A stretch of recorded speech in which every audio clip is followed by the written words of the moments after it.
मित्रहो, ज्या महापुरुषाच्या भरवशावर आपण शिकलो, ज्या महापुरुषाच्या विचारानं कायदा घडला, ज्या महापुरुषाच्या विचारानं आपण निवडून येतो, अशा महापुरुषाचा आपण विचारच करत नाही.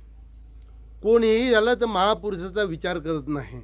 म्हणून तुम्हाला सांगतो, पटलं तर घ्या, आपल्या चॅनलवर पाहण्याचं विसरू नका.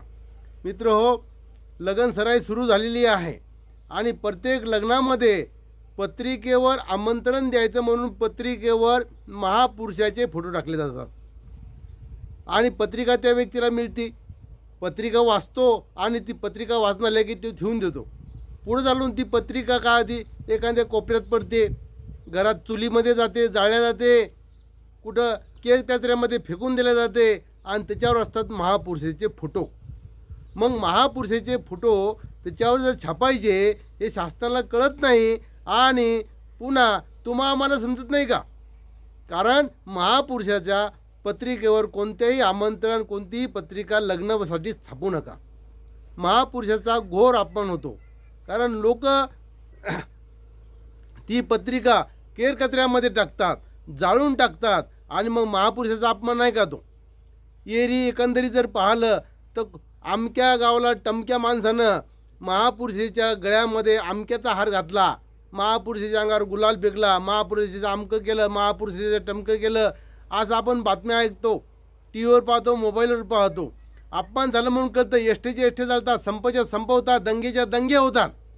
मग लोकांना या महापुरुषाचे फोटो पत्रिकेवर छापतात आणि जाळल्या जातात, घाणीमध्ये फेकल्या जातात, पाय तुडून जातात, केस केसमध्ये पाण्यानं वाहून जातात, काय काय घाण करतात काही सांगता येत नाही. मग हे कळत नाही का तुम्हाला आम्हाला हे कळत नाही का? नक्की कळतं आहे. मग कळत असेल तर नक्की वळवा आणि वळवत असेल तर नक्की विचारताना इथून पुढं महापुरुषाचे पत्रिकेवर फोटो छापू नका. महापुरुषाची पत्रिका असली त्याच्यावर कोणत्याही प्रकारचं आमंत्रण, कोणत्याही प्रकार लग्नाची पत्रिका छापू नका. कारण कोरी पत्रिका छापा, कोऱ्या पत्रिकेवर कोणताही कलर तुम्ही वापरा, कलरचं बंधन नाही.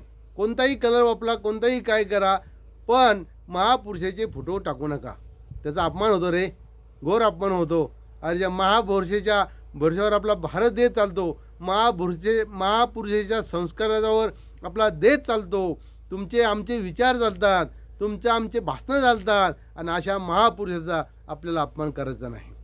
म्हणून आजपासून पटलं तर घ्या, या चॅनलला आपल्याला सावध केलेलं आहे. म्हणून महापुरुषाचे फोटो टाकून पत्रिका छापायची नाही. घाणेरड्या वस्तीमध्ये महापुरुषाचे फोटो फेकायचे नाही. कारण महापुरुषाचे फोटो आपण ऑफिसमध्ये लावतो, घरामध्ये लावतो, एखाद्या कोणत्या शाळेमध्ये लावतो आपण. मग ते नुसतं देखावा म्हणून लावायचे का? त्याचे आचार विचार लेकराला पोचायचे का नाही पोचायचे? त्या लेकराला घडवायचं का नाही घडवायचं? त्या लेकराला सांगायचं ना आजपासून की आमके महापुरुषाचे फोटो पत्रिका तुम्ही याच्या छापू नका, पुस्तक फाडू नका. तो आपण नाही वाटत का? थोडा विचार करा, तो आपण आहे का नाही आहे? किती मानतो आपण, किती मानतो विचार करा ना.